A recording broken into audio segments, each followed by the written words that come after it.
प्यारे बच्चों, Krishna institute of law के यूट्यूब चैनल पर आपका हार्दिक स्वागत है। आज भी हम भाषा और साहित्य के अंतर्गत ध्रुव स्वामिनी नाटक पर चर्चा करेंगे और इसके अंतर्गत हम ध्रुव स्वामिनी नाटक के आधार पर ध्रुव स्वामिनी के चरित्र चित्रण को आज समझेंगे। नायिका, देखिए, ध्रुव स्वामिनी लिच्छवी राजा की पुत्री है।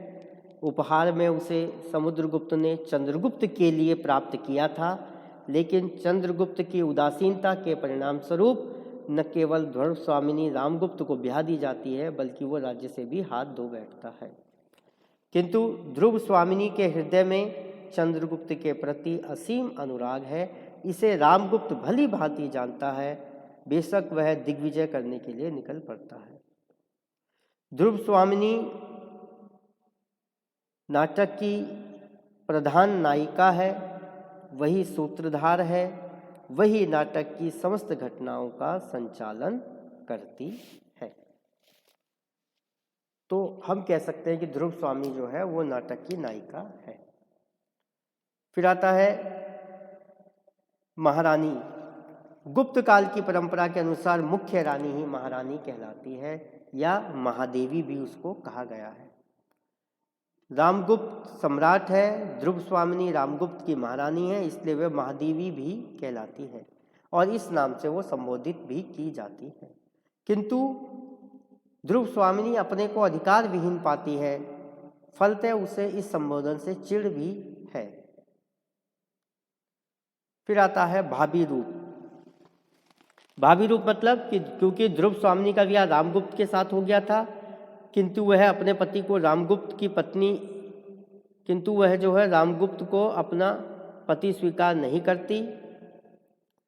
इसलिए जब मंदाकिनी उसको भाभी कहती है तो वो कह उठती है कि भाभी कहने को तुम्हें रोग हो तो कह लो, क्योंकि इन्हीं पुरोहितों जी ने उस दिन कुछ मंत्रों को पढ़ा था। उस दिन के बाद मुझे कभी भी राजा से सरल संभाषण करने का अवसर ही न मिला।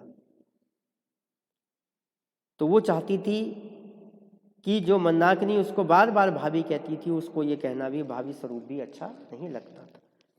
बंदनी। ध्रुव स्वामिनी जो थी वो अपने आप को बंदनी समझती थी, केवल मात्र बंदनी समझती थी। उसे कुछ ऐसा अनुभव होता है कि वो ऐसी परिस्थितियों से घिरी है जो असहज हैं, जो कठोर हैं। राजप्रासाद के एक सोने का पिंजड़ा है जिसके अंदर वो बंद है। वो एक निरीह पक्षी के स्वर में बोल उठती है जब वो बिल्कुल अपने आप को असहाय महसूस करती है कि बस राजकुल के अंतपुर में मेरे लिए न जाने कब से अपमान संचित रहा, जो मुझे आते ही मिला। बंदनी जीवन की अनुभूति ध्रुव स्वामिनी को उस समय भी होती है जब वह परिचारिका द्वारा महादेवी संबोधित किए जाने पर महादेवी के रूप में चंद्रगुप्त को बुलाने का आदेश देती है। तब परिचारिका ये कह उठती है, क्षमा कीजिए, इसके लिए तो पहले अमात्य से पूछना होगा। तब उसको ये लगता है कि मैं फिर यहाँ की महारानी नहीं हूँ, मैं महादेवी नहीं हूँ, मैं तो एक बंदनी की तरह यहाँ पर रह रही हूँ। फिर आता है पत्नी रूप। ध्रुव स्वामिनी समुद्रगुप्त द्वारा चंद्रगुप्त के लिए प्राप्त की जाती है, लेकिन उसका ब्याह हो जाता है रामगुप्त के साथ, जिसमें उसकी सम्मति नहीं ली गई थी। फलतः उसकी आत्मा रामगुप्त को पति के रूप में कभी स्वीकार नहीं करती। क्यों? क्योंकि उसकी धारणा है कि जो पत्नी को उपहार स्वरूप शत्रु के दुर्ग में भेज दे, उसे कोई भी स्त्री अपना पति कैसे स्वीकार कर सकती है। तो ध्रुव स्वामिनी को जब रामगुप्त शकराज के पास भेज रहा होता है तो ध्रुव स्वामिनी रामगुप्त के पैर पकड़कर याचना पूर्वक स्वर में कहती है, मैं गुप्त कुल की वधू होकर इस राज परिवार में आई हूँ, इसी विश्वास पर हे स्वामी मेरी रक्षा करो, मेरे और अपने गौरव की रक्षा करो। राजा, आज मैं शरण की प्रार्थनी हूँ। मैं स्वीकार करती हूँ कि आज तक मैं तुम्हारे विलास की सहचरी नहीं हुई, किंतु वह मेरा अहंकार चूर हो गया है। मैं तुम्हारी होकर रहूंगी, लेकिन मेरी रक्षा करो।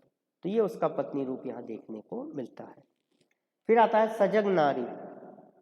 ध्रुव स्वामिनी एक सजग नारी है, हृदय के साथ साथ उसमें बुद्धि की भी प्रधानता है।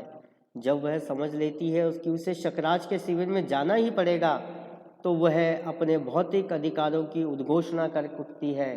पुरुषों ने स्त्रियों को अपनी पशु संपत्ति समझकर इन पर अत्याचार करने का अभ्यास बना लिया है। यह मेरे साथ नहीं चल सकता। यदि तुम मेरी रक्षा नहीं कर सकते, अपने कुल की मर्यादा, नारी का गौरव नहीं बचा सकते, तुम मुझे बेच भी नहीं सकते हो। इस तरीके से एक सजगता का परिचय ध्रुव स्वामी ने इस नाटक में दिया। फिर आता है कर्तव्यशील। ध्रुव स्वामी अपने कर्तव्य के प्रति सजग है। चंद्रगुप्त का प्रेम अपने हृदय में वो लिए हुए भी अपने पति के प्रति कर्तव्य की भावना से आंदोलित होती है और कह उठती है कि मैं तुम्हारी होकर रहूंगी। फिर आता है स्वाभिमानी। ध्रुव स्वामिनी का चरित्र बहुत ही स्वाभिमानी चरित्र है। पग पग पर वह तड़प उठती है। रामगुप्त द्वारा प्रार्थना ठुकराए जाने पर भी उसका स्वाभिमान जाग जाता है और वो कहती है मैं अपनी रक्षा स्वयं करूंगी। और फिर आता है इसमें साहस और आत्मबल। ध्रुव स्वामिनी में अपूर्व आत्मबल है। सम्राट रामगुप्त शिखर स्वामी तक सबको वो फटकार देती है। सामंत कुमारों को आंदोलित कर देती है। संकट के क्षणों में वह अपना संतुलन नहीं खोती। चंद्रगुप्त के साथ मृत्यु के मुख में भी जाने का वह साहस प्रकट करती है। तो इस तरीके से हम कह सकते हैं कि ध्रुव स्वामिनी एक आदर्श प्रेमिका, असाधारण सहिष्णुमयी नारी, उदार मना, पर सेविका, सुकोमल हृदय, स्वाधिकार के प्रति सचेत और सचेष्ट बुद्धि प्रधान नारी के रूप में प्रसाद जी द्वारा चित्रित की गई है। तो इस तरीके से हमने ध्रुव स्वामिनी नाटक से संबंधित ध्रुव स्वामिनी के चरित्र चित्रण को आज समझा। आज के व्याख्यान को यहीं समाप्त करते हैं।